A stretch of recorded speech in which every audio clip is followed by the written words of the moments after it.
Yes, very good morning boys and girls. I welcome you all to the session of 12th standard secretarial practice.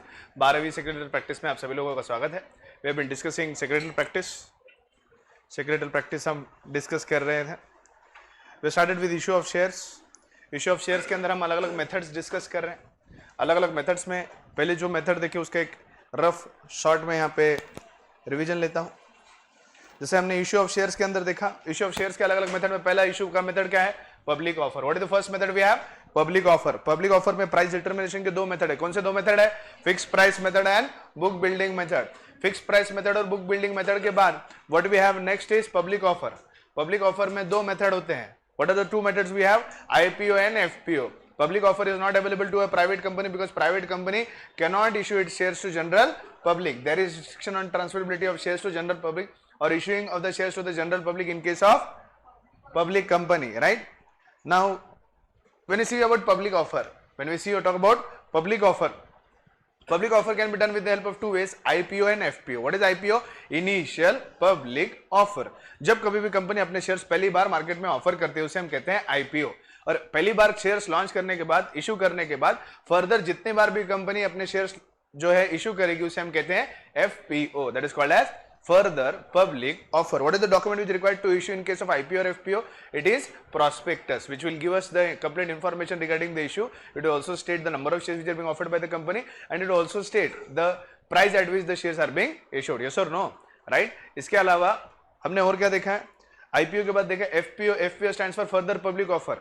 जब कभी company ने already अपने shares issue किए हैं, issue करने के बाद जब वापस दोबारा अगर वो अपने मार्केट में शेयर्स बेच रही है तो इसे हम क्या कहते हैं? FPO. What do we call it as? FPO. FPO means further public offer. What do we call it as? Further public offer. I have made it very clear. Book building price method estimation का जो है ये सिर्फ और सिर्फ कहां इस्तेमाल करते हैं हम? आईपीओ के अंदर. बाकी कोई भी मेथड के अंदर हम बुक बिल्डिंग मेथड का इस्तेमाल नहीं करते. बाकी सभी जगहों पे इंक्लूडिंग आईपीओ जो मेथड हम इस्तेमाल करते हैं that is fixed price method. Fixed price method के अंदर प्राइस और क्वांटिटी ये फिक्स होती है, लेकिन बुक बिल्डिंग के अंदर प्राइस और क्वांटिटी को एस्टिमेट किया जाता है. इसीलिए वहां पर प्रोस्पेक्टस इशू नहीं करके हम कौन सा डॉक्यूमेंट इशू करते हैं? Red herring prospectus. Right. So public offer में दो तरह के ऑफर होते हैं. One is called as IPO, another is called as FPO. जब कभी कंपनी फॉर्म होती है, फॉर्म होने के बाद जब कभी कैपिटल रिक्वायरमेंट होती है पब्लिक कंपनी को, जो पहली बार जब कंपनी अपने शेयर्स इशू करती है, whenever the company issues its share for the first time, it is called as IPO. IPO के बारे में हमने एक और बात समझी थी. जब कंपनी फॉर्म होती है, फॉर्म होने के बाद अपने डायरेक्टर्स और प्रमोटर्स को अगर वो शेयर्स इशू करती है, that is not considered as a public offer. Public offer का मतलब होता है डायरेक्टर को और शेयर होल्डर्स, डायरेक्टर्स और प्रमोटर्स को छोड़कर जब जनरल पब्लिक को शेयर्स इशू किए जाएंगे then it will be considered as IPO. Let's say company incorporate हो गई. इनकॉर्पोरेट होने के बाद पहले शुरुआत के शेयर्स उन्होंने जो इशू किए वो प्रमोटर्स और डायरेक्टर्स को इशू किए. फर्स्ट डायरेक्टर्स को, कंपनी के जो फर्स्ट डायरेक्टर्स है, कंपनी के जो प्रमोटर्स हैं, उन लोगों को शेयर्स इशू किए. That is not considered as IPO. उसके बाद जब जनरल पब्लिक को जब कंपनी शेयर्स अपने इशू करेंगे then and then it will be considered as IPO. Right. IPO तभी होगा जब जनरल पब्लिक को शेयर्स इशू किए जाएंगे. जब तक प्रमोटर्स और फर्स्ट डायरेक्टर्स को शेयर्स इशू किए that is not considered as IPO. सिर्फ कंपनी ने शेयर्स इशू किए पहली बार इसलिए आईपीओ नहीं होता. आईपीओ तब होगा जब पहली बार जनरल पब्लिक को एक पब्लिक कंपनी जो है शेयर्स अपने इशू करेगी. राइट. सो इसके बाद हमने देखा था FPO. FPO stands for further public offer. Expansion, diversification, renovation, ऐसे बहुत सी चीजें होती है जिसके अंदर हमें और आगे चल के जो है कैपिटल रिक्वायरमेंट हो सकती है. तो जब company whenever feels more requirement of the capital, the company will again go into issue of shares. The company will go into again issue of shares. Company जब कभी ऑलरेडी इशू होने के बाद जब फर्दर शेयर्स को issue करते हैं then it is called as further public offer. It is called as further public offer. It is called as further public offer. Yes और नो? क्या कहेंगे हम उसे? Further public offer. Now last we saw offering the shares to existing share holders. जब कभी भी company के existing members होते हैं उन लोगों को जब कंपनी शेयर्स इशू करते हैं तो उसे हम कहते हैं issue of shares to existing share holders. Existing share holder का मतलब क्या? जो एग्जिस्ट करता है, जो ऑलरेडी एग्जिस्ट करता है, जिसका एग्जिस्टेंस ही नहीं वो एग्जिस्टिंग हुआ क्या? नहीं. इसके लिए मैंने आपको लास्ट लेक्चर में पूछा था what is the meaning and definition of member. The definition of member, what does it say? Any person will be called as a member of the company whose name is registered in the register of members or is a beneficial owner as per the records of the depository. दो बातें हैं यहाँ पर. जो physical में shares खरीदते हैं उनका नाम कहाँ होगा, रजिस्टर ऑफ मेंबर्स में। जो ऑनलाइन फॉर्म में शेयर्स खरीदते हैं, जो ऑनलाइन फॉर्म में जैसे हमारे गणेश ने शेयर्स खरीदे, क्या उसका नाम रजिस्टर ऑफ मेंबर्स में होगा क्या, नहीं, his name will be as a beneficial owner, his name will be as a beneficial owner in the records of the depository. Depository वो ऑर्गेनाइजेशन है जो पूरे इस ऑनलाइन ट्रेडिंग को हैंडल करता है, उनके रिकॉर्ड्स के हिसाब से जो बेनिफिशियल होगा वो मेंबर होगा, या रजिस्टर ऑफ मेंबर्स में जिसका नाम होगा that will also be considered as a member. So member is considered to be a person whose name is they are registered in the register of members or who is a beneficial owner as per the records of the depository। तो जो already existing members है उन लोगों को जब नए issue किए गए शेयर्स खरीदने का अधिकार दिया जाता है, that is called as right issue.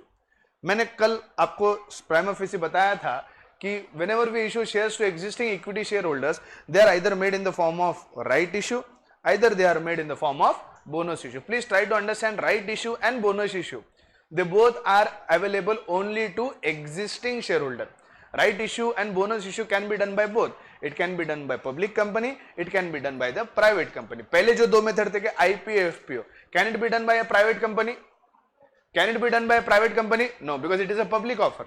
Public offer cannot be made by private company। So IPO and FPO ये इशू के दो मेथड पब्लिक प्राइवेट कंपनी के लिए अवेलेबल नहीं है। When we talk about right issue and bonus issue, that is issue of shares to the existing members, this option is available to both। It is available to the private entities as well, private company, it is also available to the public company। यानी पहले दो method है वो किसके लिए थे, exclusive public company के लिए। प्राइवेट कंपनी पब्लिक ऑफर कर सकता है क्या, नहीं, ठीक। उसी हिसाब से इसके लास्ट हेडिंग में प्राइवेट प्लेसमेंट है। Private placement specifically private company के लिए है, that is not in the case of public company, right. So issuing the shares to the existing share holders, हमारे जो एग्जिस्टिंग शेयर होल्डर है उन existing share holder को जब कंपनी शेयर्स इश्यू करते हैं, that can be either with the help of right issue, either it can be with the help of bonus shares. Bonus shares और right issue के बारे में बात कर रहे हैं। We started with the first heading right issue. Right यानी अधिकार, हक, सड्डा हक एते रख, सड्डा हक एते रख, मुझे हक है तुझको जी भर के मैं देखूं, मुझे हक है, क्या अनुभव भी, राइट, मुझे हक है, सड्डा हक एते रख, राइट, अधिकार, तुम्हें कोई अधिकार नहीं अनुभव भी, तुम प्रेरणा की फीलिंग्स के साथ छड़ो, हाँ, छड़ छड़ा, राइट, बिन बिन। राइट इश्यू, राइट इश्यू की हम बात कर रहे हैं। राइट यानी अधिकार, राइट यानी अधिकार, राइट यानी क्या, अधिकार। So what kind of right, authority or अधिकार you are getting? To buy the shares of the company।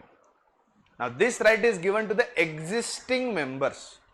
क्या होता है, कंपनी ऑलरेडी एग्जिस्टिंग कंपनी है। जैसे मैंने उस दिन कहा था आप लोगों को कि मैंने कोई कंपनी स्टार्ट की है। Now you guys are with me past 1 year, right? जब मैंने क्लास शुरू की होगी तब उस वक्त मैंने कंपनी के शेयर्स इशू किए होंगे, उस वक्त सभी लोगों ने आप सभी लोगों ने मेरे कंपनी के शेयर्स खरीदे हैं। फिर अब 1 साल बाद मैक्सिमम लोगों को मुझ पे ट्रस्ट आ चुका है कि नहीं सर के कंपनी का परफॉर्मेंस अच्छा है, इनकी प्रॉफिटेबिलिटी अच्छी है, सब अच्छा है। मैंने उस दिन भी कहा जरूरी नहीं सबको भरोसा हो, कोई ट्रस्ट करे करे, जो ना करे वो ना करे, है ना, जिसको करना है करे, जिसको ना करना है वो ना करे। भरोसा ऐसी चीज ही नहीं है कि बोलने से होता है, करने वाले को समझना चाहिए। हो तो कैसा रहता, कहा था मैं, मुद्दे पे था, मुद्दे पे क्या था, राइट इश्यू। सब राइट इश्यू के केस में when we talk about existing members, when you talk about existing members, they are the person who have seen the financial performance of the company। जो ऑलरेडी कंपनी के साथ working में है, पिछले वक्त के साथ, कितने वक्त के साथ जो कंपनी के साथ है, उन लोगों को ऑलरेडी मालूम है कि कंपनी का क्या काम करने का तरीका है, कंपनी की फाइनेंशियल पोजीशन क्या है, कंपनी के डायरेक्टर्स कौन है, वो किस हिसाब से डिसीजन लेते हैं, कंपनी किस दिशा में जा रही है, ये उन्हें जो है समझना जो है बहुत आसान है। It is very simple for the existing shareholders to understand। Why? Because they know the performance of the company, they know how the directors take the decision। जो पिछले 1-2 साल से आप मेरे साथ 1 साल से हो तो आपको पता है सर कैसे कंप्लीट करवाते हैं। सर ने अगर बोला है इन टाइम में ऐसे फ्रेम में अगर अपन सिलेबस कंप्लीट कर, तुम लोगों को भरोसा है। अगर कोई नया 11th स्टैंडर्ड में स्टूडेंट आएगा, उसको 1-2 दिन समझ में नहीं आता सर का क्या चालू है, वो 2 मिनट तो पहले ये सोचता था ये सर है क्या, पहले वो तो क्वेश्चन रहता है उसके दिमाग में, है ना। तुम बड़ा हाँ बोल रहे बेटा भंडारी, हाँ, आने के बाद पहले 8-10 दिन तो ऐसे सोचता है ये नक्की सरज है क्या, ऐसे 4 दिन 5 दिन पहले सवाल ही रहता उसके मन में। गलती अपनी है, ज्यादा सर ही रहते तो अच्छा बेहतर रहता। चलो राइट इशू की अगर हम बात करें, राइट इशू की बात करें, मौका नहीं आना चाहिए मेरे पास बिल्कुल भी, क्योंकि कहा था मैं राइट इशू पे अधिकार दिया है ना। सो अधिकार देने के बाद whenever you have given a right, whenever you have given a right, that right can be exercised or may not be exercised by the existing member। The right may be exercise और may not be exercise by the existing member. So what we are doing, जो लोग already मेरे साथ हैं, आप लोग मेरे साथ ऑलरेडी 1 साल से हो, तो आप लोगों को कुछ बोलना करना. जैसे मैं बोलने वाला हूं कि आने वाले 2-3 दिन में मैथ्स वालों को एक्स्ट्रा 2.5 आवर्स कंपलसरी रोज आना बैठना है. मैथ्स वालों को कंपलसरी, मैथ्स वालों को, ओसीएम वालों को चिंता मत करो बेटा, हम हमारा कर ले रहे हैं. मैथ्स वालों के लिए हम लोगों ने ऑलरेडी सिलेबस हमारा पॉज किया है. हम हमारा राइटिंग वर्क में खुद क्लास में 1.5 घंटा भी सुबह ही करवा रहा हूं, तो उसकी तुम चिंता मत करो. तुम तुम्हारा देखो. अभी मिसलेनियस एक्सरसाइज वगैरह जो कुछ भी है वो सॉल्व करना है. फर्स्ट एक पार्ट जो है खत्म होने आ रहा है, तो उसके हिसाब से सारा जो एक्स्ट्रा वर्किंग और सॉल्विंग रहेगा वो यहीं की क्लास में रहेगा. आपको बोलकर नहीं है, आप आपके सीनियर्स को भी पूछ सकते हो, नंदन भैया को, नंदन को, हमारे चॉकलेट कोर को, सब लोगों को पूछ सकते हो कि उनको कुछ 2.5 आवर उतने लॉकडाउन में भी घर में बैठा बैठा कर करवाएं. तो उसकी कोई चिंता वाली बात नहीं है. आपको कंपलसरी बैठना है. कल से अटेंडेंस मेंटेन रहेगा. सुनो मेरी बात, जो व्यक्ति एक्स्ट्रा क्लास के एक्स्ट्रा टाइम आवर्स में बैठेगा उसी को सेकंड डे मैथ्स के रेगुलर लेक्चर में बैठने दिया जाएगा. This particular extra time hours will start for the foundation students after completion of index number. After completion of index number, जो इंडेक्स नंबर होने के बाद, इसके अंदर भी स्पेसिफिकली नवंबर वालों के बारे में बात कर रहा हूं मैं, नवंबर वालों के लिए बोल रहा हूं. जो मई वाले हैं उन लोगों को घर पे बैठ के अपना अपना करना पड़ेगा और मैडम को दिखाना पड़ेगा. 2-3 जने, सुहास है और कौन था, ईशिता एंड वैष्णवी, तीनों है ना तुम, है ना मई में है ना कि है नवंबर में? हाँ मई. तो तुम तीनों को घर पे सॉल्व करके मैडम को ले जाकर दिखाना है. That is allowed. लेकिन बाकी लोगों को बीच का गैप रहेगा. जैसे ही मैम ने इंडेक्स नंबर बंद किया और जैसे ही खत्म करने के बाद तुमको ब्रेक दिया, वहां से आगे अकाउंट्स के बाद मेरा लेक्चर चालू होगा, लॉ का या फिर इकोनॉमिक्स का, ताकि फिर 2 सब्जेक्ट एट ए टाइम हो तो वो पढ़ने के लिए भी. अभी मैं 3-3 सब्जेक्ट इसीलिए मैं स्टार्ट नहीं किया. 3-3 सब्जेक्ट में एक साथ चालू करो, तुम्हारे दिमाग में भी उतरना चाहिए ना. पहले से 1-2 सब्जेक्ट साथ में करे, 4-5 जना ऐसे छोड़ दिए, बच गए, छोड़ दिए, क्या कर दिए क्या मालूम. और 3 सब्जेक्ट चालू करते फिर तो क्लास में कोई नहीं बचता था, कोई नहीं बस. तो भाई वो हिसाब से मैंने कहा कि नहीं, को इतनी भी गड़बड़ न हो, गरीब आदमी का नुकसान हो रहा है, बाकी किसी का क्या जा रहा है, इसलिए मैंने मना कर दिया सब. So once index number is complete, please for non foundation students including माट्राक, आपसे सब लोग ध्यान से सुनो. जो नॉन फाउंडेशन है उनका टाइमिंग कल से शुरू हो रहा है. Your extra sitting hours for maths will start from tomorrow itself. Ma'am रोजाना आपको जितने प्रॉब्लम देंगे उतने करो. 2.5 घंटे कंपलसरी नहीं है. आप आपका कॉन्सेंट्रेटेडली सॉल्व करो, 1 घंटे में सॉल्व करो, घर जाओ. So whatever extra working and solving will be given, you have to do it here self. उनके सामने यहीं पे उनको करके दिखाना है. अगर आपका 1-1.5 घंटे में होता है तो आप जा सकते हो. रोजाना आपको एक टारगेट दिया जाएगा मैथ्स का, उतना आपको टारगेट कंप्लीट करना है और टारगेट कंप्लीट करके घर पे जाना है. ओसीएम वाला को तुम चिंता मत करो, उनका मैं मेरे हिसाब से कंप्लीट करवा के लेता हूं. You don't have to worry about OCM paper, right. So हम आए राइट इशू के ऊपर. अब जैसे मैंने कह रहा था कि भाई राइट इशू का ये जो इशू है, इसके अंदर जो एग्जिस्टिंग मेंबर होते हैं उन्हें होता है ट्रस्ट. और ट्रस्ट बहुत बड़ी चीज है ना Ganesh. Cheap people kind of it बोलते हैं. तो भाई भरोसे की तो बात ना ही करो. भरोसा करने के लिए बहुत हिम्मत लगती है. तेरे को बड़ी खांसी आ रही, तेरे को बड़ी खांसी आ रही भाई, हाँ तेरे को बड़ी खांसी आ रही, तेरे को बड़ी खांसी आ रही. So when we talk about trust, the existing members already know the working of the company. They have received dividend. They have seen the market capitalization of the shares. उन लोगों ने मार्केट कैपिटलाइजेशन देखा है, dividend देखा है, company का performance देखा है, कंपनी की प्रॉफिटेबिलिटी देखी है, कंपनी के फाइनेंशियल स्टेटमेंट्स देखे, हर चीज देखी है. They have seen each and everything about the company. So they trust the company. They trust about the working of the company. So already जो शेयर होल्डर्स है, एग्जिस्टिंग मेंबर्स है, जो लोगों को पता है कंपनी का वर्किंग क्या है, जो कंपनी के हर काम पर, एक्सपांशन पर, प्लान पर, डिसीजन पर ट्रस्ट रखते हैं, तो फिर कंपनी का बड़ा पे सोचना है कि हर बार जब कंपनी शेयर्स इशू करे, नए लोगों के पास जाके बोलना कि भाई आप हम पे ट्रस्ट करो, आप हमारी कंपनी के शेयर्स लो, हम आपको प्रॉफिटेबिलिटी देंगे, हम आपको डिविडेंड देंगे, हम आपको रिटर्न देंगे. ये चीजें हर बार नए लोगों से जाने से पहले बेहतर यही होगा कि भाई नए बैच में नए स्टूडेंट्स के साथ सब बनना करना, उनका मुझ पर भरोसा आना, मेरा उन पर भरोसा आना, सब चीजें बहुत मुश्किल है. ऑलरेडी तुम लोग 1 साल से हो, तुम लोगों को है नहीं है भाई, मुझे तो सब बच्चों पे ट्रस्ट है, सभी लोग अच्छे मार्क्स लेंगे, सभी लोग अच्छे नंबर लाएंगे, each and everyone can do good and they will surely do good. Don't worry. आपकी इच्छा हो ना हो, मुझे पता है किससे क्या करवा के लेना है, कैसे करवा के लेना है, नंबर तो अपन लाके रहेंगे. सो वेदर यू ट्रस्ट और डोंट ट्रस्ट, लेकिन मुझे तो ट्रस्ट है ना कि आप लोगों का भरोसा जीता है. 1 साल में अपन ने पूरा इतना डेडिकेशन से पढ़ा है, तो अगर मैं कंपनी की वापस से शेयर्स इशू करूं तो आप लोगों को भरोसा होगा, आप लोगों को भरोसा होगा. और उस भरोसे के नाते जो मैं आप पे जता रहा हूं उसके नाते हो सकता है कि आप में से बहुत से लोग मेरे नए से इशू किए गए शेयर्स को बाय करें, मेरे नए से इशू किए गए शेयर्स को बाय करें। जब एग्जिस्टिंग कंपनी अपने प्रेजेंट मेंबर्स के पास जाती है और कहते हैं कि भाई आप लोगों ने हमारे कंपनी के शेयर्स लिए हैं, you have seen what returns we have given you and you also trust the working of the company, so in this particular case carrying ahead the trust, why not issue the freshly issued shares to you again। so इसके अंदर company क्या करती है, एक बात तो यहां पक्की है, कंपनी का आईपीओ हो चुका है, कंपनी का आईपीओ हो चुका है। अगर कंपनी का आईपीओ नहीं हुआ तो एग्जिस्टिंग मेंबर्स कहां से आएंगे, ऑलरेडी कंपनी का आईपीओ हो चुका है, तो यानी राइट इश्यू का पॉइंट कहां से आता है, एफपीओ में आता है।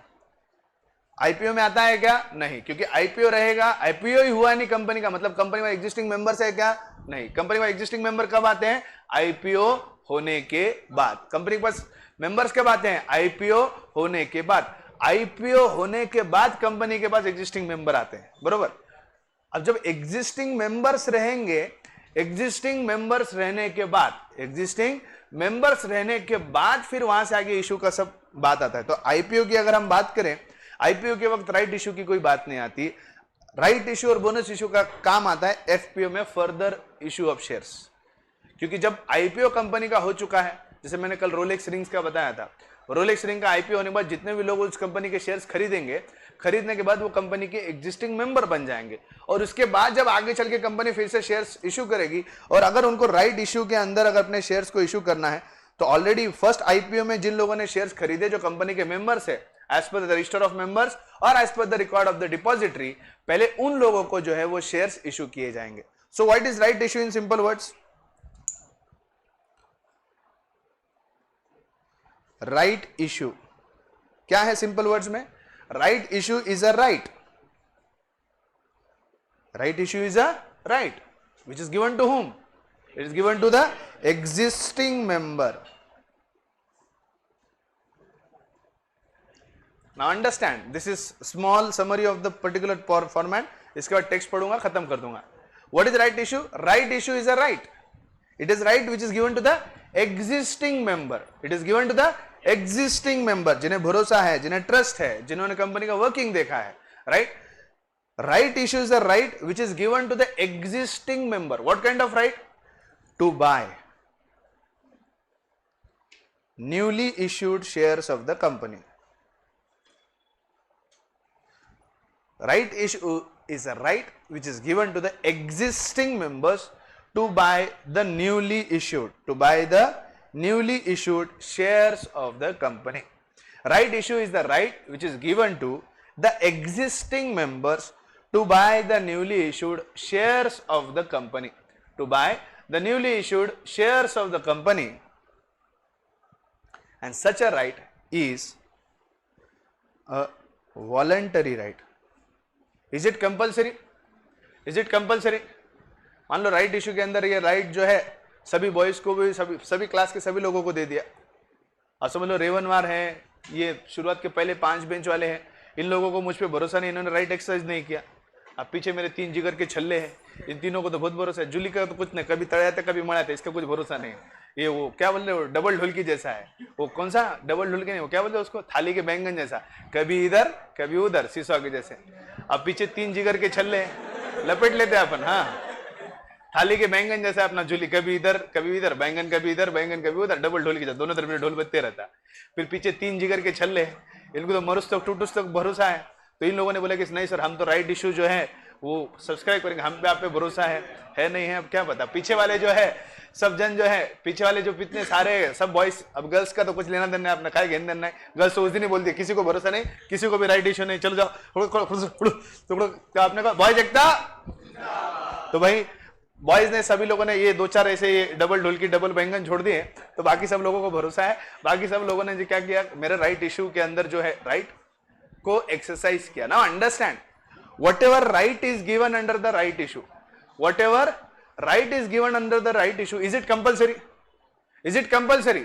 Sir, आपने सभी को राइट दिया है to buy the newly shares of the company, to buy the new shares of the company, but is it compulsory for us to buy the shares of the company? No, it is a voluntary right and it is at the option of whom? It is at the option of the existing member whether to buy or whether not to buy the newly issued shares of the company. It is up to the member whether to exercise or whether not to exercise this right. Now understand the point. अब इस case में जैसे मैंने example दिया, जूली ने कहा है कि सर आपने राइट इश्यू के अंदर हमको राइट दिया है, लेकिन क्या है कि मेरा ऐसा कंपनी के साथ अच्छा कुछ मेरा ये नहीं था, whatever. I don't trust the company. I don't trust the financial working of the company. So I don't want to exercise my right. हो सकता है. So I don't want to exercise my right. I don't want to exercise my right.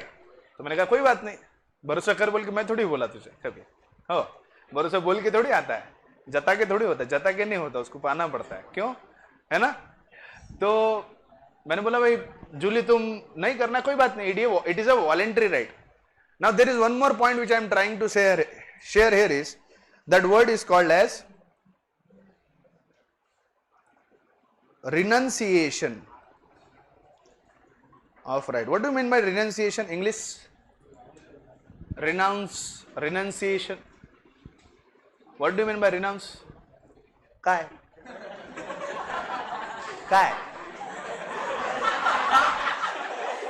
renunciation. काय renunciation? हाँ इसनो what is renunciation? बोला renunciation काय विष्णू? काय renunciation म्हणजे काय? What is renunciation? हाँ what is renunciation? बोलना हाँ अरे जो भी है बोल, सही गलत बात की बात छोड़. हाँ what is renunciation? Yes, anybody, what do you mean by renunciation of right? Can raise hand. What do you mean by renunciation? English, my English is very poor. I तो Queens में कुछ जबरदस्ती blacklist student है अपन. What do you mean by renunciation? Renunciation of right. Anybody, raise your hand and answer. What do you mean by renunciation of right? Renounce करना मतलब to transfer. Renounce करना मतलब to transfer. Now as I said, Julie does not trust me. Julie बोले आप पे भरोसा नहीं, पूरी दुनिया पे भरोसा है. मैंने कोई बात नहीं, don't worry, I don't have a problem. I really don't have a problem. I really don't care. So I like don't care. तुम्हें भरोसा है करो, नहीं करना मत करो. तो बोले मेरे को भरोसा तो नहीं करना है, लेकिन अब ये अधिकार तुमने दे ही दिया तो इस अधिकार का कुछ तो करो. मतलब क्या करोगे? तो बोले can I give this right to anybody else, or can I transfer or renounce my right to anybody else? Now point to be noted and understood here is the right to subscribe under the right issue can be renounced. right होते थोड़ा ध्यान से सुनो. The right under the right issue, क्या बोला मैं? The right under the right issue can be renounced by the member. That means this particular right which is given under the right issue, which gives a right to subscribe the newly issued shares of the company, can be renounced or transferred by the member to any other person. Company cannot say, Jully तुम्हें अधिकार दिया था, तुम ही exercise करो, तुम तुम्हारा अधिकार जो है एकलव्य के किसी स्टूडेंट को नहीं दे सकते. अगर करना है तो आप ही को करो, बाकी किसी नए व्यक्ति को नहीं दे सकते आप. This cannot be said because Companies Act clearly states that the right given under the right issue, where the right is given to the existing member, under which right he can buy the newly issued shares of the company, can be renounced. समझे? Can be renounced. यानी जूली ने कहा कि sir मुझे तो भरोसा नहीं है, शायद 1999 वाले माधव सर को होगा. So what did he say? He wants to renounce the right. He wants to renounce this particular right.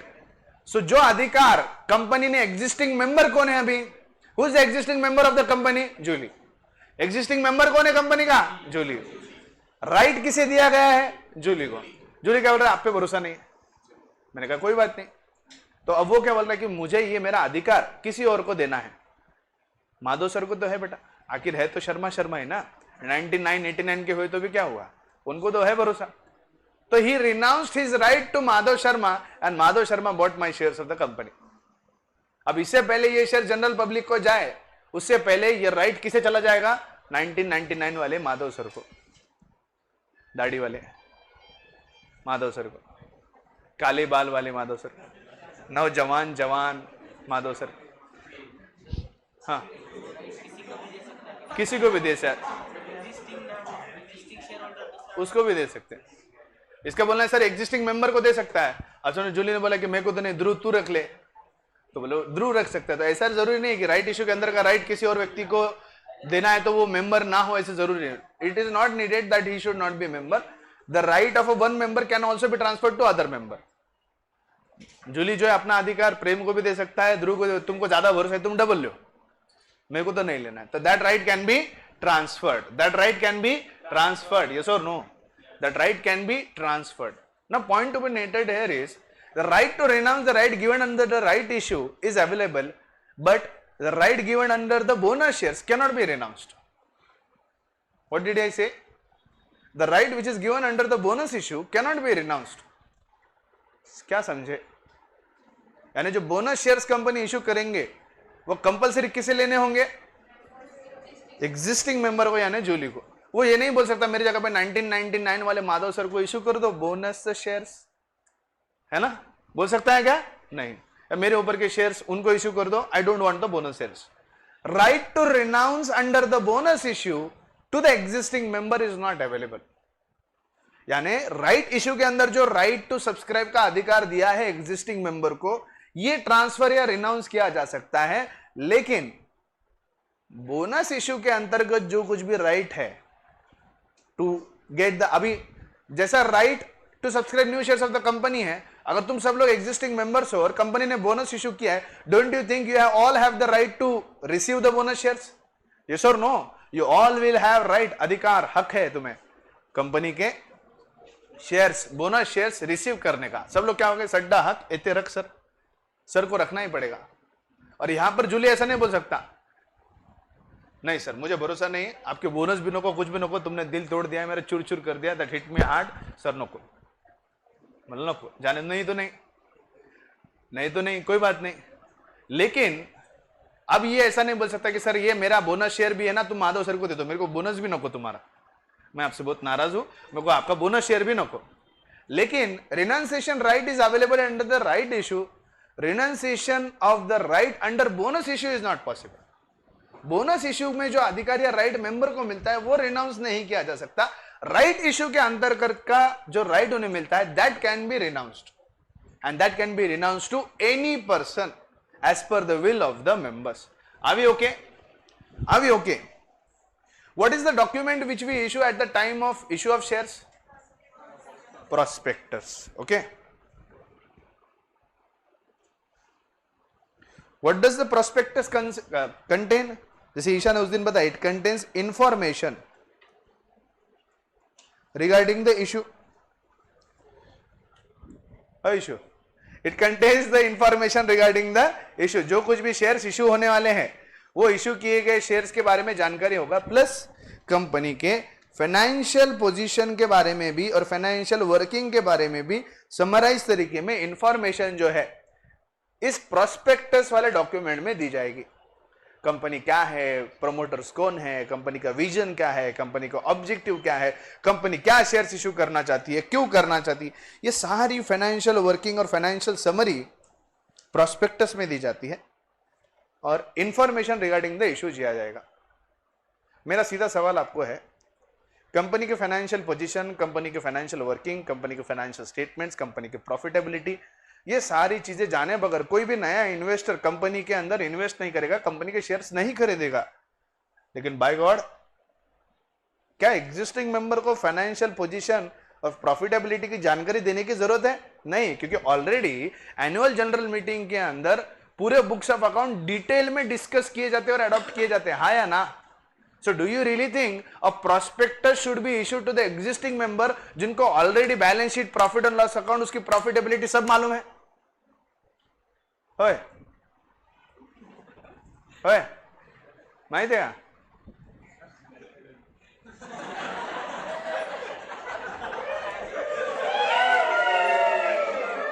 Prospectus के अंदर financial position, financial issue of shares के व्यतिरिक्त भी कंपनी की इंफॉर्मेशन दी जा रही है। कंपनी क्या है, कंपनी का ऑब्जेक्टिव्स क्या है, कंपनी की प्रॉफिटेबिलिटी क्या है, कंपनी का वर्किंग कैसा है, कंपनी का फाइनेंशियल स्टेटमेंट क्या है, कंपनी के पास्ट ईयर के प्रॉफिट्स क्या है, कंपनी के प्रॉफिट का प्रोजेक्शन क्या है। ये सारी चीजें उन लोगों को बतानी जिसको कंपनी के बारे में मालूम नहीं है।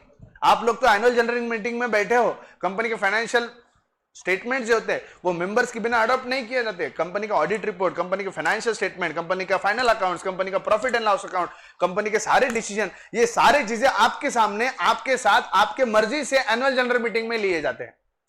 Does the existing member know each and every information about the company? Yes और no? The only thing he does not know is the information about newly issued shares. सिर्फ उन्हें क्या नहीं पता होगा, जो कंपनी नए से शेयर्स इश्यू कर रही है, जिसके अंतर्गत हम आपको अधिकार देने वाले हैं। हमारी कंपनी जिस अंतर्गत, जिस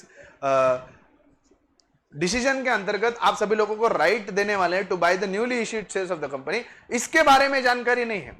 बाकी कंपनी के प्रॉफिटेबिलिटी, कंपनी का फाइनेंशियल पोजीशन, कंपनी के फाइनेंशियल स्टेटमेंट्स, ये सभी चीजें आपको पता है, क्योंकि एनुअल जनरल मीटिंग में आप ही सभी लोगों ने इन फाइनेंशियल स्टेटमेंट को अडॉप्ट किया है। So do you really think, my simple question to you is, do you really think a document containing again the detailed information regarding the financial company objectives, ये सारी चीजें लिखकर देने की वापस मेंबर को जरूरत है क्या? क्योंकि मेंबर को ऑलरेडी एमओए पता है, सब चीजें पता है, फाइनेंशियल स्टेटमेंट पता है, सब पता है। उन्हें सिर्फ एक ही चीज की जानकारी देनी होगी, that is the terms and conditions of the offer. The only thing they have to be given is information, they are given is offer. What is the thing they have to be given is offer. What is the thing they have to be given is offer. Offer के बारे में जानकारी कि जो right issue के अंदर जो company shares offer कर रहे हैं उसका एग्जैक्ट ऑफर क्या है, क्योंकि जब तक ऑफर नहीं पता होगा तब तक एक्सेप्टेंस दिया जा सकता है क्या? नहीं। मैंने कहा कि मुझे मेरी BMW बेचनी है, मैंने प्रेम को कहा, ध्रुव को कहा, विष्णु को कहा, मुझे मेरी BMW बेचनी है। What is my offer? I want to sell my BMW. Am I quoting the price? Am I quoting the price? I just said I want to sell my BMW. Do you think it's a proper offer? भाई sir को गाड़ी बेचनी है, लेकिन कितने में बेचनी, जब तक मैं ये कोट नहीं करूंगा तब तक वो ऑफर एक्सेप्ट कर सकते हैं क्या? नहीं। There should be a proper offer. अधिकार आपको दिया उन सभी लोगों को to buy the newly shares of the company, लेकिन कितने में अधिकार दे रहे हैं, नए शेयर्स किस दाम पे बेच रहे हैं, कितने शेयर्स देने वाले, ये सारी चीजें भी पता होनी चाहिए ना। तो इसके लिए हमें ऑफर के रिगार्डिंग इंफॉर्मेशन कम्युनिकेट करनी होती है। इसीलिए हम प्रोस्पेक्टस के जैसे इतनी लंबी चौड़ी इंफॉर्मेशन नहीं देते। In case of right issue, in case of right issue, the document which is issued in place of, in lieu of, क्या कहते हैं इसे? इन ली ऑफ और in place of. The document which is issued in place of, in lieu of the prospectus, it is called as the letter of offer. क्या बोलेंगे हम उसे? Letter of offer. What this letter of offer will contain? The letter of offer will contain information regarding the new number of shares issued, the new price at which you can exercise this right, and whatever number of shares of right which is given to you. आपके पास इतने shares थे, उसके मुताबिक equivalent इतने नए shares खरीदने का आपको अधिकार दिया जा रहा है। इस दाम पे आप खरीद सकते हो और इस इतने नंबर ऑफ शेयर्स खरीद सकते हो, और आप ये राइट एक्सरसाइज कर रहे हो या नहीं कर रहे हो, ये बताने के लिए आपको इतना स्पेसिफाइड टाइम निर्णय लेने के लिए दिया जाता है।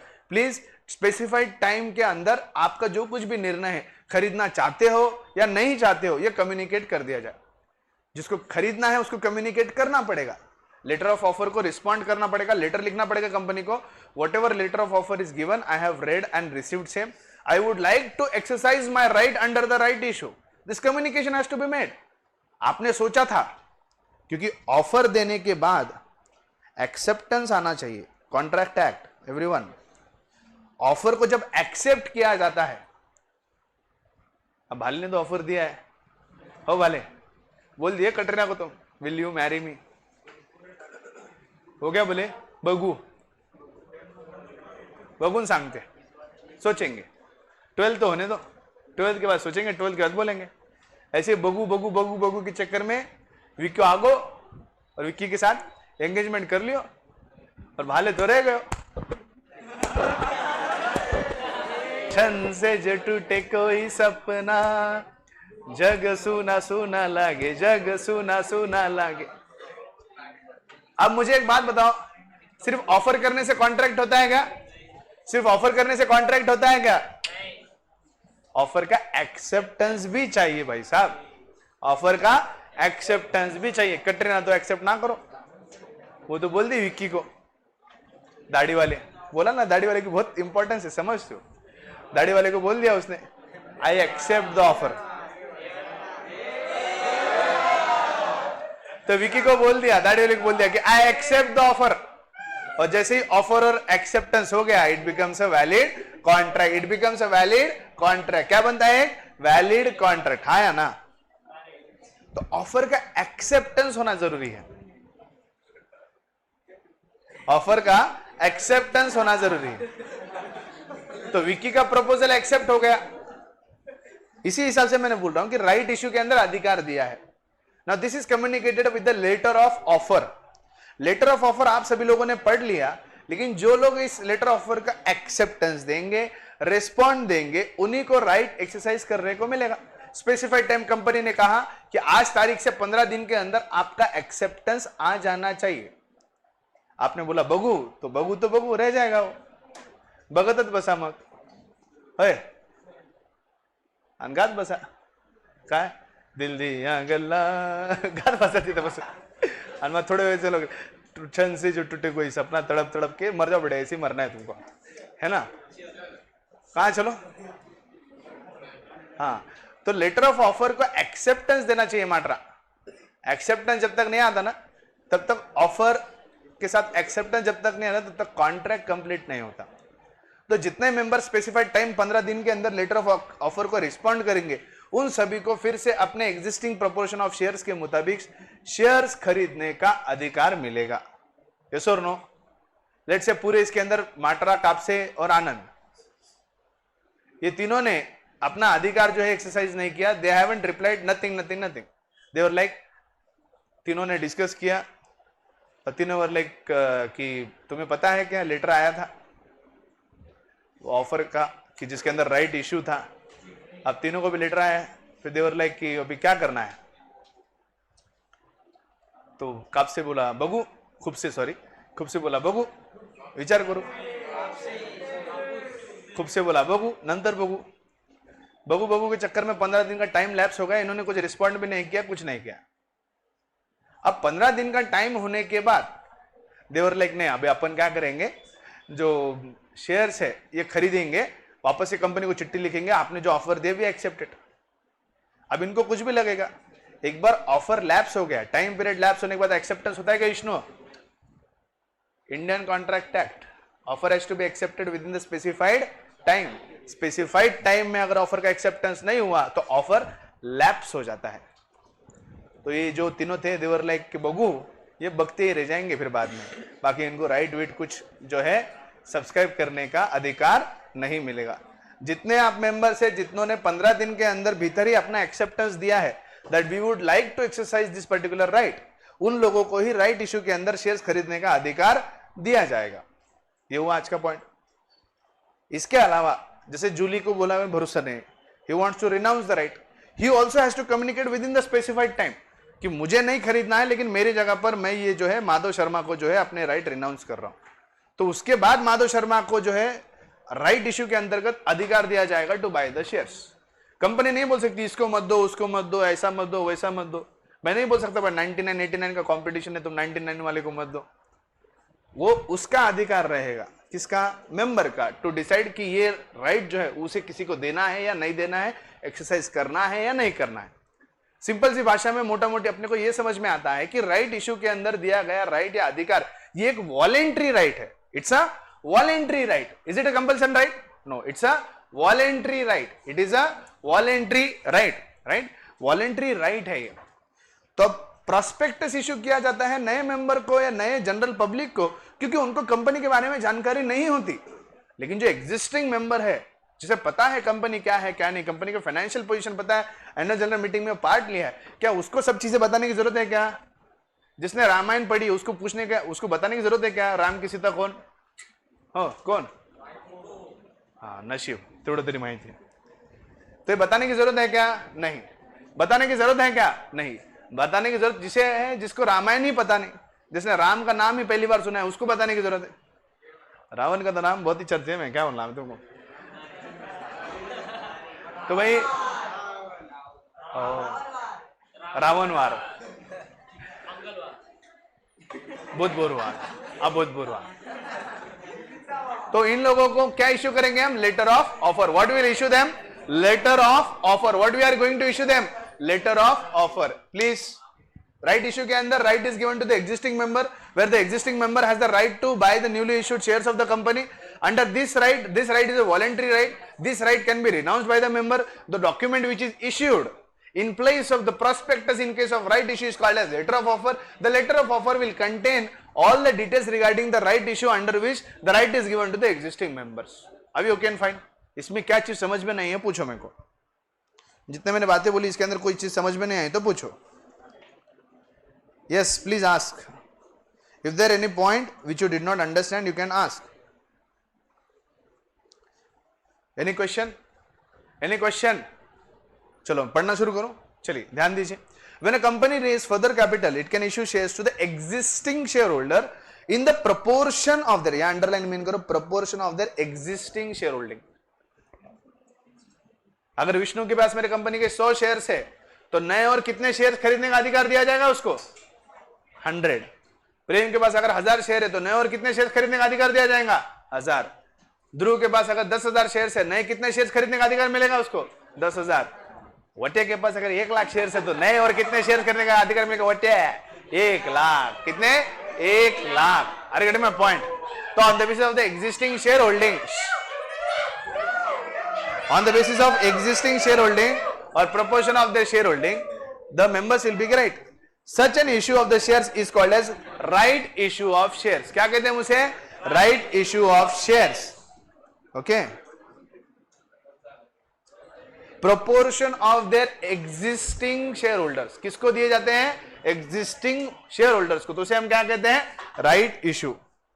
Whenever company makes further issue of shares, whenever the company makes further issue of shares, the existing equity shareholders have a primitive right to subscribe to the new shares offered by the company. Whenever the existing shareholders have a primitive right to subscribe to the new shares offered by the company. Primitive का मतलब है means first options to buy. Primitive right का मतलब क्या होता है? Prior, पहला अधिकार. पहिला देवाचा म्हणतो ना आपण जेवताना, पहिला घास देवाचा, है ना? पहिला घास देवाचा. अपन लूडो खेलते, हाँ पहली बार होगा अपना टाइम प्लीज होगा, पहला देवाचा था. लूडो खेलते तब कहते ना पहला देवाचा. सांप-सीढ़ी खेलते तो लूडो फेंकते रहते, ये देवाचा, है ना? तो वो प्रिमिटिव राइट, पहला अधिकार किसका है? भगवान का है. बड़ो बेस, पहला अधिकार तो भगवान का ही है. भगवान मामा, पहला अधिकार तो मेरे लिए तो पहला अधिकार भगवान का है. I believe in my God. पहला अधिकार भगवान को है. तो प्रिमिटिव राइट को हम कहते हैं प्रायर और फर्स्ट राइट. राइट? भगवान में है ना भरोसा तिवारी? नहीं तो सूरज हुआ मत्थम, चांद ढलने लगा. सॉरी, चांद ढलने लगा नहीं, चांद जलने लगा. सूरज हुआ मत्थम, चांद ढलने लगा. देखिए देखिए देखिए, प्रिमिटिव राइट टू सब्सक्राइब.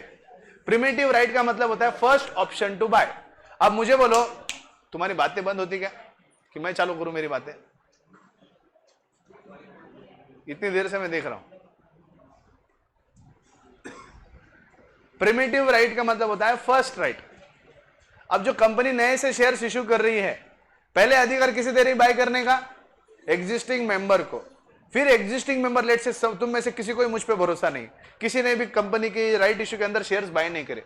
फिर उसके बाद ये शेयर्स किसे ऑफर किए जाएंगे? एफपीओ के अंदर जनरल पब्लिक को ऑफर किए जाएंगे. लेकिन उनको ऑफर करने से पहले पहला अधिकार किसे दिया है? एग्जिस्टिंग शेयर होल्डर्स को. इसे हम कहते हैं primitive right. Primitive rights to subscribe the new shares offered by the company. Primitive right का मतलब है first option to buy. A company can make right issue when it is making private placement. Private placement का मतलब जब private company अपने further shares issue करती है तो राइट इश्यू के अंतर्गत अपने एग्जिस्टिंग मेंबर्स और डायरेक्टर्स को, वो एग्जिस्टिंग मेंबर्स जो है, नॉट डायरेक्टर्स, एग्जिस्टिंग मेंबर जो है, लेट्स से प्राइवेट कंपनी बनाई है, उस प्राइवेट कंपनी में 4 लोग हैं, मैं, विष्णु, प्रेम और ध्रुव, हम चारों लोग हैं. अब कंपनी फिर से शेयर्स इश्यू करना चाहती है तो शेयर इश्यू के अंदर राइट हम चारों को ही दिया जा रहा है to buy the shares of the company. So इसे हम कहते हैं right issue under private placement, जहां पर एक प्राइवेट कंपनी अपने एग्जिस्टिंग मेंबर को राइट इशू के अंतर्गत शेयर खरीदने का अधिकार दे रही। Are you getting my point?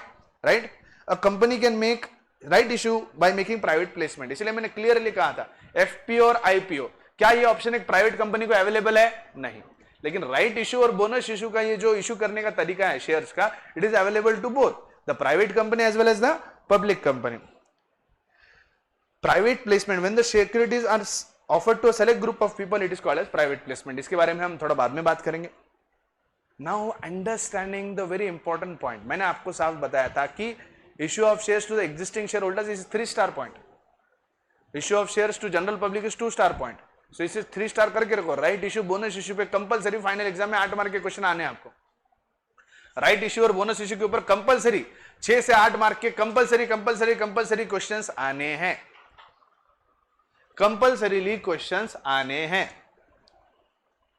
Provisions के बारे में अभी हमें बात करना है। Now what is the provisions, rules or regulations regarding doing a right issue which are mentioned in the Companies Act 2013? एक जॉइंट स्टॉक कंपनी को कौन सा लॉ अप्लाई होता है? The Companies Act 2013. Companies Act 2013 states and talks about right issue. So under the next heading, we are going to see and learn what are the different provisions which are mentioned in the Companies Act 2013 regards the right issue. Companies act 2013 के मुताबिक right issue के अंतर्गत क्या क्या चीजें करनी है और क्या क्या चीजें नहीं करनी है, इसके बारे में बात करना है। उसके लिए हमें समझना पड़ेगा provisions regarding the right issue. What we have to see and understand, provisions regarding the right issue given under the companies act 2013, given under the companies act 2013। Okay, let's start. First provision, provision सबसे ज्यादा जरूरी है, इसको आपको ठीक तरह से करना है। What is the first point we have? Right shares are sold to the existing shareholders at a price which is less than the market price. At a price which is less than the market price. Can anybody tell me the logic why the shares are offered to the existing members at a price less than the market price under the right issue? Just raise your hand and answer. Think. If you have a proper logic, you will be able to answer. Why are the company offering the shares to its existing shareholders or members at a price less than the market price? हाँ, members को, हाँ, let's say market value of Reliance share is 1000. Now इसके मुताबिक ये बोल रहे हैं कि राइट इशू के अंदर जो शेयर्स इशू किए जाएंगे, they have to be issued at let's say 500. We are issuing the shares at a price less than the market value. क्यों 500 रुपए में बेचे जब मार्केट में पब्लिक 1000 रुपए में लेने के लिए तैयार है? मार्केट में एफपीओ अगर करते हो, सुनो मेरी बात, मैं जो बात बोल रहा हूं आपको कंसेप्ट खाली पढ़ा के टेक्स्ट पढ़ाने का ना, मैं ये 5 मिनट में राइट इशू पढ़ा सकता हूं। You have to understand the law. Law को समझना है तो आपको गहराई में डूबना पड़ेगा। कंपनीज एक्ट जितना मजा कहीं नहीं आता, इसीलिए एलएलबी के बाद सोचे हैं भाई कॉर्पोरेट का ही प्रैक्टिस करेंगे। Right shares are sold to the existing members at a price which is less than the market price. अगर मैं मेरे कंपनी का एफपीओ करता हूं तो मेरे कंपनी के शेयर्स मार्केट में 1000 रुपए में जनरल पब्लिक लेने के लिए तैयार है, लेकिन एग्जिस्टिंग मेंबर्स को मेरे को 800 रुपए में इश्यू करने को बोल रहा है राइट इश्यू के अंदर। क्यों करूं 800 रुपए में? मेरा घाटा क्यों करूं? इसमें मेरा घाटा तेरा कुछ नहीं जाता हो। तेरा तो कुछ नहीं जाता, इसमें घाटा किसका है? मेरा है ना? इसमें घाटा किसका है? मेरा है। तुम लोग का क्या जाता? कुछ नहीं जाता। हाँ हाँ, सब्सक्राइब कैपिटल तो ऐसे भी बढ़ने वाला है, जनरल पब्लिक भी लेने वाली है शेयर्स।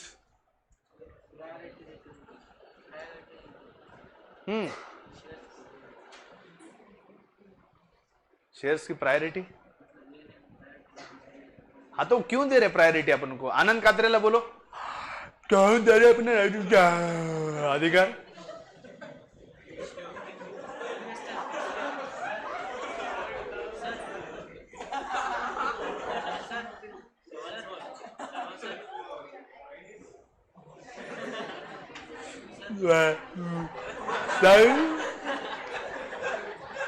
हाँ थांब आनंद कातरेला, हाँ आई टोल्ड यू ना, यू आर लाइक देखेंगे, यू आर लाइक देखेंगे तो अब बधाई दो, बगू का भी बधाई दो कैसे करने का। The nation wants to know, answer it, yes. क्या लगता है भाई, क्यों क्यों क्यों क्यों क्यों क्यों क्यों क्यों क्यों क्यों कंपनी 1000 रुपए में मार्केट में शेयर बेच सकती है, लेकिन कंपनी 800 रुपए में राइट इश्यू के अंतर्गत एग्जिस्टिंग मेंबर्स को शेयर्स इश्यू कर रहे, क्यों? ट्रस्ट क्या, ट्रस्ट का क्या?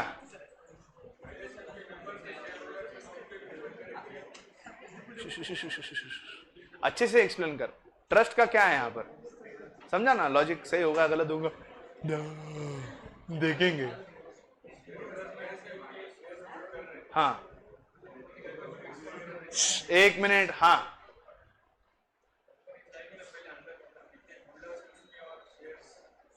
हाँ तो क्यों ऐसा चाहेगी? हाँ बोल ना विष्णु।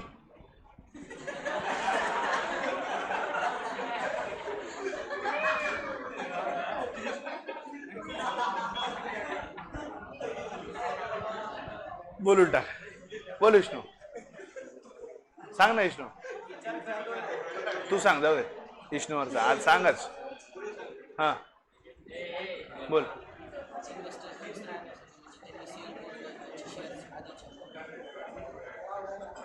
हाँ सब्सक्रिप्शन का, हाँ हाँ तो देखो ऐसी कोई एक सिंगल वजह नहीं है, there are an number of multiple reasons why we offer shares. कई कंपनी को क्या रहता है पता है क्या? ऑलरेडी जो एग्जिस्टिंग शेयर होल्डर उनको पता है मार्केट में क्या वैल्यू चल रही है। The basic reason by giving the right to buy the shares at a value less than the market value is to make the investors happy, is to make the investors happy. फिर ये वाला share holder को अपन dividend में नहीं दिए तो कुछ बोलेगा क्या? नहीं। जैसे इसने बोला जो ऑलरेडी मेंबर्स है वो अपने साथ टिके रहे, वो अपने कंपनी के शेयर्स ना भेजे, तो उसके लिए जरूरी है कि हमको टाइम टू टाइम उनको खुश रखना जरूरी है। टाइम टू टाइम अगर उनको खुश रखे तो वो अपने कंपनी के शेयर्स नहीं बेचेंगे। इसलिए बेचारे सर मेहनत लेते रहते टाइम टू टाइम, ट्रिप को लेके जाओ, इधर लेके जाओ। कितने दिन बाकी डांडेले को? How many days to go? मोमो को गिनता है, बाकी कोई नहीं गिनता है। तो टाइम टू टाइम मेहनत लेना पड़ता है। तब जैसे कंपनी के साथ ऑलरेडी आप 1 साल 2 साल से हो, आपको अगर खुश करना है तो डिविडेंड दिए बगैर भी कैसा खुश करे? So why not give them a right. तो मेंबर्स को भी लगे यार जो मार्केट में 1000 रुपए में शेयर्स बिक रहा है, जो शेयर मार्केट में 1000 रुपए में बिक रहा है उसे हम 800 रुपए में खरीद सकते हैं। We have a right to buy the shares of the company at 800। Don't you think the investor will be happy? Don't you think the investor will be happy? Yes, the investors will be happy. The investors will be happy with the fact that we are going to get to buy the shares of a company at a value less than market price. हम यही चाहते हैं कि 90% subscription हो। हम यही चाहते हैं कंपनी के एग्जिस्टिंग शेयर होल्डर जो है हमारे शेयर्स को खरीदे। भरोसा बोलकर नहीं, बताकर नहीं जताया जाता, कुछ करना पड़ता है तब भरोसा आता है। तो ऐसे केस में अभी यहां पर कैसा पॉइंट हो रहा है? तू बड़ा हंस रहे बे, का है क्या तुम्हारा प्रॉब्लम? हमको बताओ जरा। बड़ी पर्सनल टॉक्स है तेरे आजकल।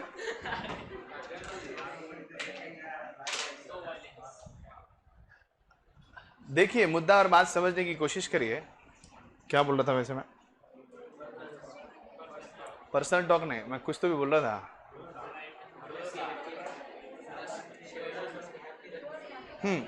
यस प्लीज, होता है कभी कभी सुजीत सर मोड, हाँ वया मानाना होते रहते हैं, सुजीत सर मोड में जाते रहते हैं हम थोड़े थोड़े कभी कभार। Point to be noted here is, आप सभी लोग एग्जिस्टिंग मुझ पे भरोसा कर रहे हो और इसके अंतर्गत आपको अधिकार दे रहे हैं। अगर 1000 रुपए का शेयर तुमको 1000 में दिया तो क्या खाक अधिकार दिया? 1000 रुपए का शेयर अगर 1000 रुपए में दिया विष्णु तो खाक अधिकार दिया, खाक अधिकार दिया। खाली बोलो सर आपको हो कि ना, मैं जैसे बोल रहा हूं तुम लोगों को हो या हो मत हो, मुझे मेरे हर एक स्टूडेंट पे भरोसा है। मेरे बोलने से चलने वाला है क्या? नहीं, मुझे प्रूव करना पड़ेगा। I'll have to prove, you know. You have to prove. Dhruv, I have to prove. Dhruv. तो Dhruv I have to prove, तो प्रूव करने के लिए मैंने क्या कहा, देखो तुम जतो मत जतो, जताओ मत जताओ, भरोसा रखो मत रखो, मैं तुमको बताता हूं भरोसा कैसे जीता जाता है। कैसे किया मैंने, I have offered the shares of the company of 1800। तो आपको भी क्या लगे कि हमने जो कंपनी पे सर के ऊपर, इनके वर्किंग के ऊपर भरोसा किया, उसका कहीं ना कहीं सर ने ध्यान दिया है और उसके मुताबिक हमें रिटर्न मिले हैं, जो आपको 12th की रिजल्ट के बाद मिल जाएगा, श्योरली मिलेगा। आज नहीं मिलेगा, आज नहीं समझ में आएगा, 12th के रिजल्ट के बाद समझ में आ जाएगा, सबको समझ में आएगा। तो अभी यहां पर मुझे भरोसा करो बोलकर बोल के जमेगा क्या, नहीं।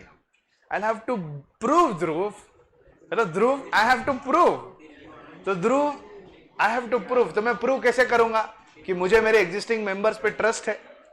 साहिल से I know you all are keeping trust on me, मुझे भरोसा है कि आप लोग मेरे नए शेयर्स को सब्सक्राइब करेंगे, इसीलिए हम भी आपके ट्रस्ट को, आपने जो भरोसा दिखाया, आपने जो ट्रस्ट रखा है, इसके नाते हमारे कंपनी के शेयर्स ऑलरेडी जनरल पब्लिक में 1000 रुपए में बेचे जा सकते हैं। आपको पता है कि मार्केट वैल्यू 1000 रुपए में है, लेकिन हम दोनों का भरोसा और बढ़े, बॉन्ड और अच्छा हो, इसलिए हम चाहते हैं कि कंपनी के ये शेयर्स मार्केट वैल्यू से कम वैल्यू पे आपको ऑफर किए जाए। इसीलिए राइट इश्यू के अंदर इश्यू किए गए shares are offered to the existing members at a price below market value, first to establish trust and second to make the share holders happy, क्योंकि भरोसा बोलकर नहीं, कर जताया जाता है। Next point, a company has to send letter of offer. Are we issuing prospectus? No, because the members already know the financial position and financial records of the company. They have discussed everything in the annual general meeting. So what is to be communicated to them only is the offer which are being made under the right issue, right? So letter of offer to the existing shareholder at the time of issuing the right shares. Company जब shares issue करते हैं normal, तो उसके लिए prospectus issue करते हैं, लेकिन जब कंपनी शेयर्स राइट इशू के अंतर्गत इशू करने वाले हैं, तो उन्हें जो डॉक्यूमेंट इशू करना पड़ेगा, that will be called as letter of offer. Next point, the letter of offer shall mention. अब इस लेटर ऑफ ऑफर में क्या दिया होगा, A the number of shares offered. जैसे विष्णु के 100 शेयर्स है, तो विष्णु को राइट शेयर के अंदर कितने शेयर्स खरीदने का अधिकार है, 100। प्रेम के पास 1000 है, तो उसको कितना राइट मिलेगा, 1000। ध्रुव को प्रूव करने के लिए कितना है, 10,000, और वेट को 1 lakh, right.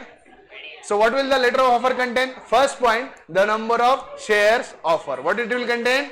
The number of shares offered. Second, the period of offer, that is, offer is valid for a period of not less than, please underline, not less than 15 days and not exceeding 30 days from the date of offer. बहुत important है, please, जिसको नहीं सुना ना, get out। मैं अगर किसी पे सरक गया ना, फिर मत बोलना मेरे को। The period of offer, that is offer, is valid for a period of less than, not less than 15 days and not more than 30 days. इससे क्या समझ में आता है, इससे हमें बड़ा भाई एक साफ समझ में आता है, ब्रो, इससे हमें यह समझ में आता है कि कम से कम 15 डेज और मैक्सिमम 30 डेज के टेन्योर के लिए, स्पेसिफाइड टाइम के लिए हम राइट इशू के अंतर्गत अधिकार दे सकते हैं। इफ यू आर लाइक बगू, तो फिर बकते ही रह जाओ, हाँ बगू बघतच राहा मग, है ना। You have to exercise the right within the specified time. You have to exercise the right. You have to exercise the right within the specified time. No बगू बिगू, जो कुछ भी है फटाफट स्पेसिफाइड टाइम में खत्म करो, जो कुछ भी है वो स्पेसिफाइड टाइम में खत्म करो। बगू बिगू है तो फिर रह ही जाओगे। फिर मिनिमम कितने दिन का राइट है, 15 दिन। मैक्सिमम कितने दिन का अधिकार है, 30 days. Minimum 15 and maximum 13 from the date of issue of shares under the right issue. Let's say company has offered the shares under right issue on 1st of January 2021. The company is like 1 जनवरी 2021 को shares issue कर रहे हैं, yes और no, right. अब company के letter of offer में साफ दिया है 30 डेज का टाइम है। You have 30 days to time to answer yes or no. You have to answer yes or no. हाँ या ना, हाँ है तो हाँ है, ना है तो ना है, whatever it is, you have 30 days time to answer. Yes और no?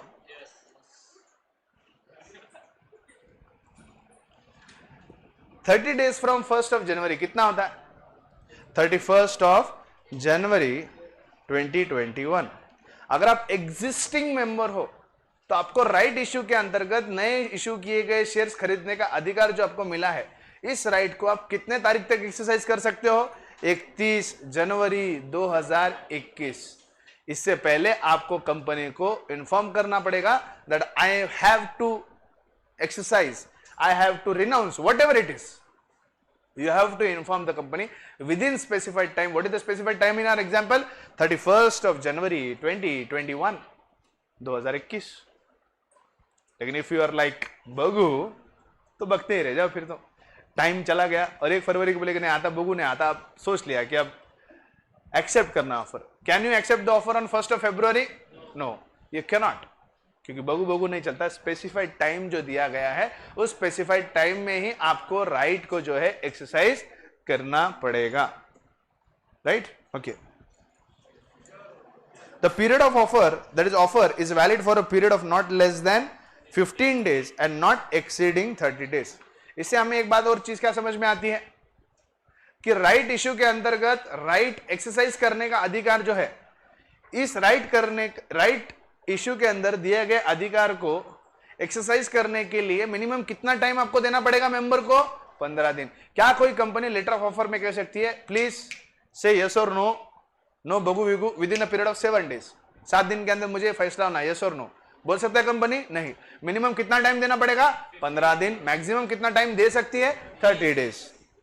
The right to renounce, here comes the word, the right to renounce, the share holders have a right to give up their shares in favor of any other person। renounce आ गया, underline करके रखो। renounce, give up their shares in favor of any other person। the right to renounce, that is the shareholders have the right to give up their shares in favor of any other person। जैसे जूली ने माधव शर्मा 1999 वाले को ये right renounce किया। The letter of offer, the letter of offer can be sent by registered post, speed post, courier or through electronic mode। इन सभी mode, communication is very important. अब communication के अलग अलग मोड्स के द्वारा हम इस लेटर ऑफ ऑफर को कम्युनिकेट करते हैं, क्योंकि जब तक ऑफर कम्युनिकेट नहीं होगा, क्या एग्जिस्टिंग मेंबर जो है इस राइट को एक्सरसाइज कर पाएगा? क्या नहीं। Can the existing member subscribe to the accept the offer? No. जब तक ऑफर कम्युनिकेट नहीं होगा तब तक एक्सेप्ट नहीं होता माझं पण कधी कधी असं। तो जब तक ऑफर कम्युनिकेट नहीं होगा तब तक वो एक्सेप्ट नहीं किया जा सकता। Next point, second last provision, if the share holder does not respond to the issue offer within stipulated time, if he is like बगू तो फिर रह गया।